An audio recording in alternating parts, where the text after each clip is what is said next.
David Carter, a wealthy hotel owner, walked through the grand entrance of his own five-star hotel, pretending to be just another guest.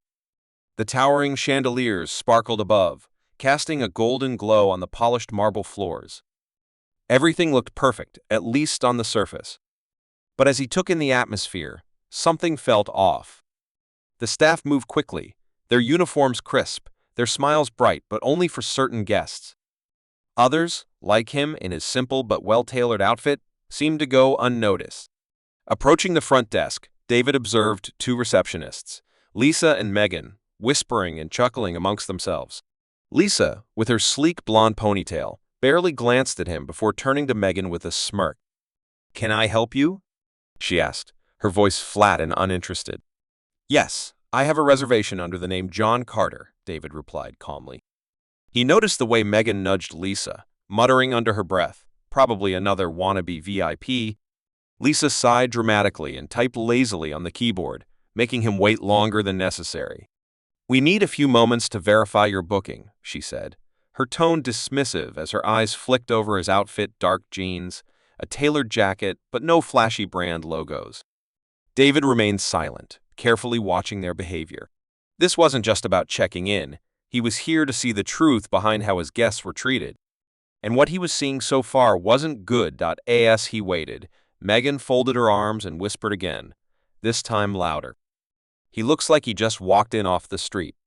Lisa stifled a laugh but didn't even bother hiding the condescending glance she shot at David. Their professionalism crumbled as their assumptions took over. Finally, Lisa tapped a few more keys and sighed. "Oh, I see your reservation, Mr. Carter," she said. "But the suite you requested isn't ready. We might have something tomorrow." David raised an eyebrow. "Tomorrow? I booked this weeks ago." Lisa shrugged. "These things happen. High-demand clients get priority." David clenched his jaw but kept his face neutral. He wasn't here to reveal himself, at least not yet. He wanted to see just how deep this problem ran. And judging by what he had seen so far, things were worse than he expected. David stood at the front desk, quietly observing. Lisa and Megan were still whispering, their smirks making it clear they didn't respect him. He wasn't surprised he had seen this kind of attitude before. They only cared about guests who looked important. Just then, a well-dressed couple entered. Instantly, Lisa's posture straightened, and her expression transformed. "Good evening. Welcome to the Grand Regent," she greeted them, her voice suddenly warm and polished. David stepped aside, watching carefully. There were no delays, no excuses, just flawless service. The couple received their keys within seconds, while he was still waiting for a room he had booked weeks in advance. His patience thinned, but he reminded himself why he was here. He needed to see exactly how guests were treated, and so far, it was worse than he had imagined. "Take your time," he said calmly, stepping back while his mind raced. Frustrated but composed, David wandered through the grand lobby. The chandeliers above sparkled, their golden light bouncing off the marble floors. Everything screamed elegance, but the bitterness from his experience made it feel hollow. As he passed the lounge, he overheard quiet laughter. Near the entrance, a group of bellhops gossiped. Further back, Lisa and Megan stood by the reception, stealing glances at him and whispering, "Who books a suite like that without a luxury car?" Lisa chuckled. Megan leaned in, smirking. "Maybe he's just pretending to be rich. You know, one of those guys who saves up for one fancy night just to impress someone." David's jaw tightened. He had heard this narrative before, people assuming they knew his worth just by looking at him. If only they knew. He made his way to the lounge and sat by a large window. Outside, tourists strolled along the palm-lined avenue, their laughter a sharp contrast to the frustration brewing inside him. A young server, Maria, approached with a hesitant but genuine smile. "Good evening, sir. Would you like something to drink?" David glanced at her. Name tag and softened. At least someone here had manners. "Just water for now." "Thank you." Maria returned quickly, setting down the glass with care. "Let me know if you need anything else." "Thank you, Maria," he said sincerely. Unlike Lisa and Megan, Maria treated him with kindness, proving not everyone here shared the same toxic attitude. But how many employees like her were overshadowed by those at the top? David took a slow sip of water. He was starting to see the real problem. And tomorrow, he would do something about it. Moments later, the situation took another turn. From across the lounge, David overheard Lisa and Megan laughing again. They had stepped away from the front desk, completely unaware or maybe just unconcerned that he could hear them clearly. "I bet he's going to ask for a discount next," Megan scoffed, shaking her head. Lisa snorted. "They always do. Acting like they belong in places like this, it's embarrassing." David clenched his fists under the table. Their words didn't sting because they doubted his wealth. They stung because they revealed how they truly saw people. Their fake politeness, their fake smiles, it was all just a mask. In reality, they looked down on anyone who didn't fit their narrow idea of success. He took a deep breath and forced himself to stay calm. Getting angry wouldn't fix anything. He needed to handle this the right way. Just then, Maria walked by, her tray balanced carefully in her hands. She noticed David's tense posture and slowed down. "Is everything okay, sir?" she asked gently. David exhaled, nodding. "Yes, Maria. Thank you." But deep down, he had already made his decision. This behavior couldn't go unchecked. Reaching into his pocket, he pulled out his phone and dialed a number. "Carla, I need you to meet me here first thing tomorrow morning," he said, his voice steady but firm. "We have a situation." Carla, his executive assistant, had handled plenty of issues before, but this one was personal. Her response was immediate. "Of course, Mr. Reynolds. I'll be there at 8 sharp." David ended the call and slowly stood up. His expression was unreadable as he made his way back to the reception desk. Lisa and Megan quickly straightened up when they saw him coming. The smirks vanished. "Any updates on my room?" David asked, his voice calm but piercing. Megan stammered. Just a few more minutes, sir." David leaned in slightly, locking eyes with both of them. "Take your time," he said smoothly. "I'll be watching how things are handled." Then, without another word, he turned and walked away. As soon as he was out of earshot, Megan nervously whispered, "Do you think he heard us?" Lisa shrugged, trying to appear indifferent. "Doesn't matter. He's nobody important." But deep down, a flicker of doubt crept into both of them. Meanwhile, David finally checked into his temporary room. But this wasn't over. Tomorrow, everything would change. The next morning, Ethan stood outside the hotel entrance, his eyes fixed on the glass doors. The rising sun bathed the building in a golden glow, but his mind wasn't on the beauty of the moment.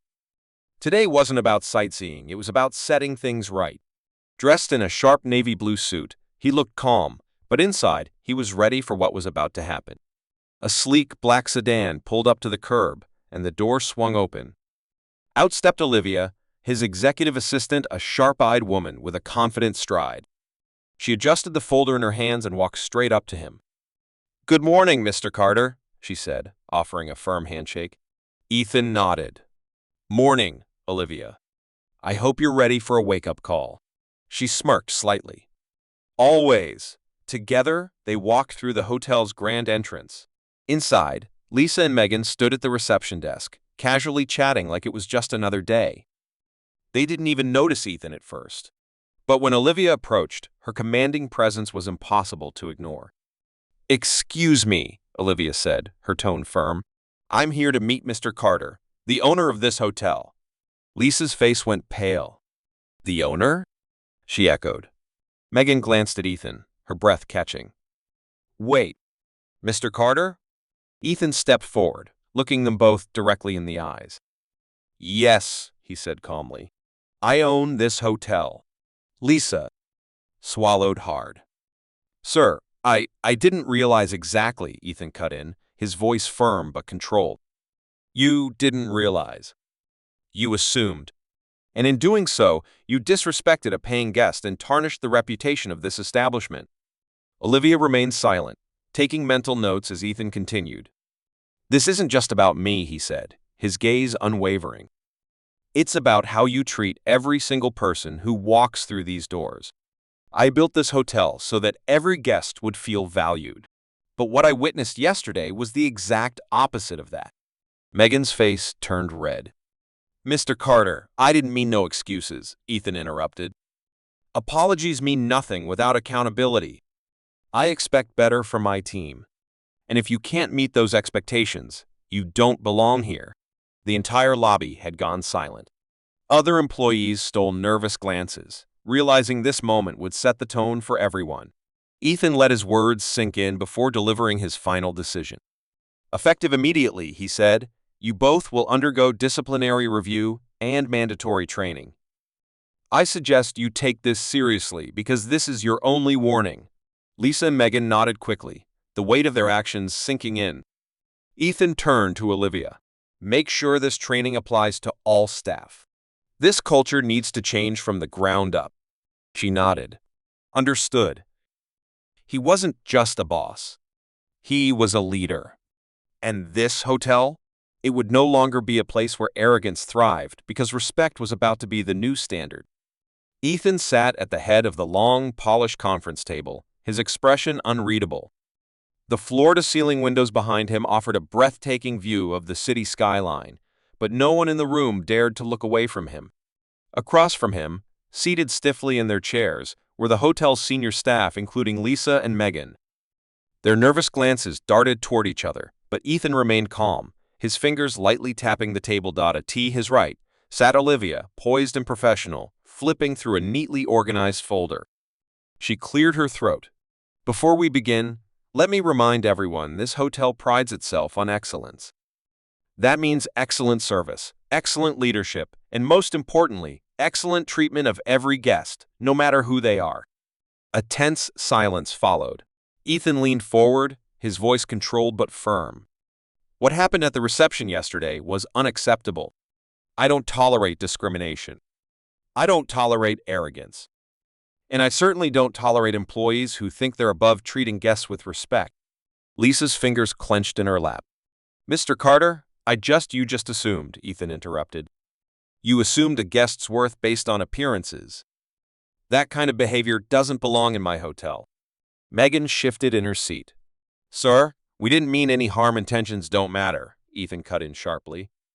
"Actions do." The weight of his words pressed down on the room. Olivia tapped her pen against the folder. "As of this moment, both of you will be placed on a strict performance review. Your conduct will be monitored closely. You will undergo intensive customer service training, and if I see even a hint of disrespect again, you will be dismissed. No second chances." Lisa and Megan swallowed hard. Ethan's eyes scanned the rest of the staff. "This isn't just about two employees. This is about the culture we create here. I built this hotel to be a place where every guest feels welcome. If you can't uphold that standard, you're in the wrong place." A few heads nodded in understanding. Olivia slid a document across the table. "Sign this acknowledgement form.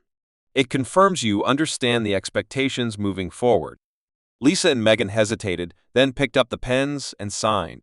Ethan rose to his feet. "This meeting is over. Let's make sure our actions reflect the values we claim to stand for." With that, he walked out, leaving behind a room full of people who now understood one thing clearly: this wasn't just a job. It was a responsibility. Nathan adjusted his tie as he walked into the bustling hotel lobby. His sharp eyes scanned the reception area, where guests checked in and out, luggage carts rolled past, and the scent of fresh coffee filled the air. He had built this hotel from the ground up, and it was supposed to be a place of excellence. But yesterday's incident had made him question everything. Across the lobby, Sarah and Monica stood stiffly behind the reception desk, their faces pale. They had no idea why Nathan had called them in this morning, but the heavy silence in the air gave them a pretty good guess.